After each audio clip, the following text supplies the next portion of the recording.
ഓം ശ്രീ ഗുരുഭ്യോ നമ. 2003 വേനൽക്കാലം വരാൻ പോകുന്ന പ്രകൃതിക്ഷോഭത്തെക്കുറിച്ച് അന്ന് പലവട്ടം പല രീതിയിൽ അമ്മ പലർക്കും മുന്നറിയിപ്പ് നൽകി.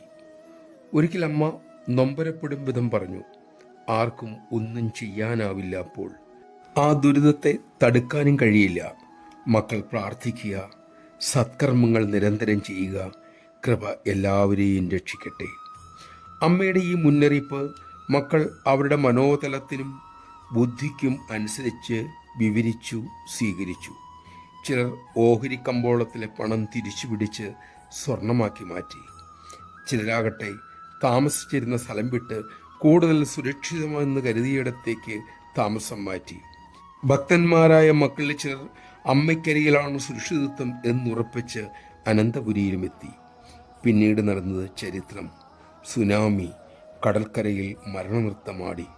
ആ സമയം അമൃതപുരിയിൽ വിദേശി മക്കൾ ഉൾപ്പെടെ 18,000 പേർ ഉണ്ടായിരുന്നു. അമ്മ ഒരിക്കൽ ഇതിനെക്കുറിച്ച് തമാശയായി ചിരിച്ചുകൊണ്ട് പറഞ്ഞു, എല്ലാവരെയും അമ്മയുടെ അടുത്തേക്ക് രക്ഷയ്ക്കായി ഓടി വന്നു. സുനാമി ആഞ്ഞടിച്ചത് ഇന്ന് കൃത്യമായി നമ്മുടെ കടൽ തീരത്തും.